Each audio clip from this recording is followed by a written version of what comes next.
woman with a hand up there. Well, I'd just like to say, as a member of Unison working in the health service, that the new Clause 4 doesn't give me any rationale, it doesn't give me any theory for arguing that health authorities should not buy services from private hospitals. That's the reason why Unison voted against the new Clause 4. Right, there's a chap standing up behind you in that T-shirt. Well, I think there's a point that goes beyond what Roy Hasley and Mo Molan were saying about windfall taxation. That's not enough. Tony Blair said a year ago in his leadership speech that we should raise the level of investment to the level of our European competitors. Now, that's 5% of GDP. That's £28 billion.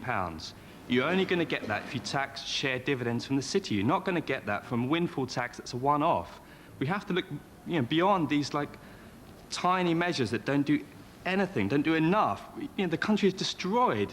We need to get the money from somewhere. We have to get it from the city and use it to invest in people and industry and jobs. If we don't do that, we'll come in, we'll do very little, and we'll go out again. Any other commitments that the leadership you think ought to be making but are not making? Yes. Yeah, well, coming a couple of weeks after Jack Straw made his remarks about squeegee merchants and beggars getting in the way of law-abiding people on the street, I'd like to make the point that there's 31 people in prison tonight who were arrested today on the anti-job seekers allowance demonstration who felt that they had to come into conflict with police because basically there's no parliamentary representation of them. Now, in terms of specifics, what you're after, that the Labour Party should be making, myself and people like me feel that the Labour Party have abandoned those of a low wage and especially the unemployed, which results in us having to take to the streets and form our own opposition.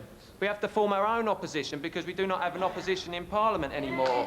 Right. And you're not allowed the platform here either. So unless you're on the Labour Party, you're not allowed in. Today we were invited and then refused entry. You are a Labour Party member? Yeah, but I was excluded from coming today because apparently it was found out that I was on this demonstration. Now, there was a group of people who were invited down. You are a party member? Yes. Thank you. And we refused entry this evening. Being invited here because because of this demonstration outside there. It's disgusting. This is not a cross-section of the working class. Isn't a cross-section No of one working suggests people. that it can be. Short of a huge cross-section of the Labour Party. An absolutely representative sample. There are different points that you represent. Okay, thank you very much. All right. It offers nothing to it. It's just fighting with Tony, with John Major. Right, thank you very much. Right, thank you very much. Now, there's a gentleman over here who wants to make a point. Where's the homeless? Where's the homeless? Where's the beggar? Jack Straw attacks the beggar. Look, Jack Straw attacks the beggar. chum. On anyone I represented here? I don't think so. Look, a man who's sick, that's what we say. Right, thank you very much. Thank you very much. If you sit down, you can take part in the debate. Thank you. It's a debate. It's all just rigged. Right. It's all just Labour Party members who don't have... Jeremy, can I just say something about that? Yes. No, not Labour Party members. When you turn that out... Would you mind sitting down? What I have to say about that, Jeremy, is those who live by the sword die by the sword. You organise a meeting full of people who are going to make uncharacteristic protests about the leadership of the Labour Party, and that's what you must expect to happen when you organise this sort of broadcast.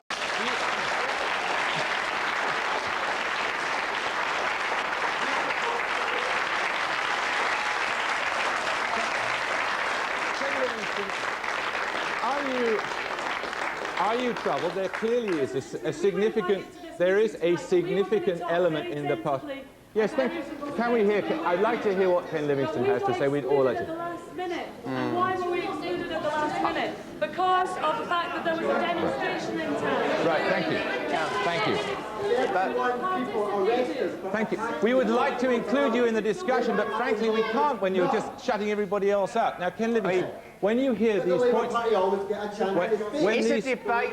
Look, it's a Labour Party debate. This is a discussion amongst Labour Party members. It's not a plot. National television. And who's excluded from national television? When's the last time you saw a beggar? When's the last time you saw a homeless person? When's the last time you saw a squeegee merchant under attack by your friend? Do you really When's the last time you saw these people? Do you really think you are helping your cause by this behaviour? Can I just ask you? Can I? Oh, fine. Right. Okay. Could you take your seat? Thank you very much. Now, Ken Livingstone, do you think that there? Okay, whether it's a statistically representative sample or not, there are significant areas of worry within the party about whatever the principles that the